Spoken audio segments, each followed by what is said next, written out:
Security forces को घाटी में एक बड़ी सक्सेस हाथ लगी है, जिसे हम कहेंगे कि बिग सक्सेस सिक्योरिटी फोर्सेस को मिली है, क्योंकि पूरी ओवरनाइट जो एक एनकाउंटर चला था उसमें सक्सेस ये मिली है कि 5 आतंकियों को 2 अलग अलग जगहों पर यह एनकाउंटर जो था वो चल रहा था और वहां से ये कामयाबी मिली है। उसमें हम आपको बता दें कि जैश ए मोहम्मद का जो एक टॉप कमांडर है उसको भी सिक्योरिटी फोर्सेस ने मार गिराया है। उस टॉप कमांडर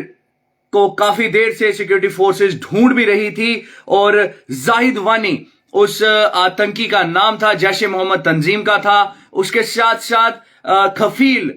उर्फ छोटू जो कि पाकिस्तानी टेररिस्ट था, उसको भी सिक्योरिटी फोर्सेस ने मार गिराया है। ये 2 अलग अलग जगहों पर एनकाउंटर जो थे वो चल रहे थे और हम आपको बता दें कि एक बडगाम में जो सेंट्रल कश्मीर का इलाका पड़ता है वहां पर एक एनकाउंटर जो था वो चलाया गया था और उसके साथ साथ साउथ कश्मीर के पुलवामा में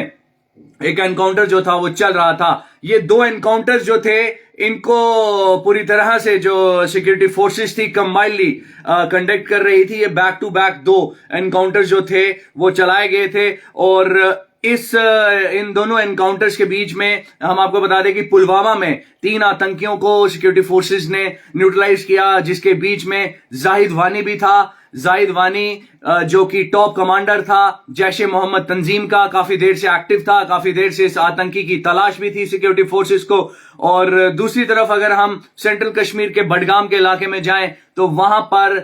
2 आतंकियों को ढेर किया और ये काफी चैलेंजिंग रहता है। काफी चैलेंजिंग इसलिए रहता है, एक तो विंटर है, पीक विंटर का सीजन है, और दूसरी तरफ सिक्योरिटी फोर्सेस रात को जब एनकाउंटर कंडक्ट करती है तो चैलेंजेस कई सारे होते हैं, क्योंकि चैलेंजेस इसलिए होते हैं, लाइट्स को इंस्टॉल करना पड़ता है और उसके साथ साथ काफी बारीकी से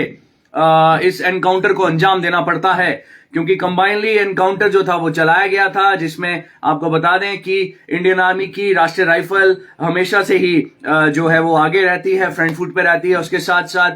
तालमेल बिठाकर जो जम्मू एंड कश्मीर पुलिस का स्पेशल ऑपरेशन ग्रुप है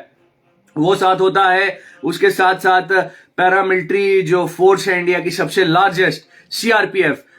उसका पूरा एक ग्रुप जो होता है वो मिलकर ये एनकाउंटर कंडक्ट करते हैं घाटी के बीच में। अगर हम जनवरी की बात करें, अब जनवरी खत्म होने वाला है और जनवरी में काफी सिक्योरिटी फोर्सेस को जो है वो कामयाबी मिली है। कामयाबी में कई सारे जो हार्डकोर आतंकी हैं साल 2022 के शुरुआती महीने की अगर बात करें तो मार गिराया है। ये 5 आतंकियों को सिक्योरिटी फोर्सेस ने जहन्नुम रवाना किया है और सिक्योरिटी फोर्सेस को और पावर मिले उसके लिए हम सिक्योरिटी फोर्सेस को जय हिंद भी कहते हैं। और इसी तरह से एनकाउंटर जो हैं वो कंडक्ट किए जाएं, क्योंकि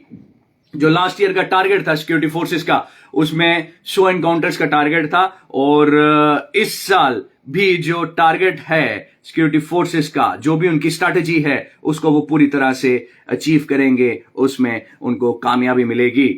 बाकी के अपडेट्स के लिए बने रहिए आप हमारे साथ।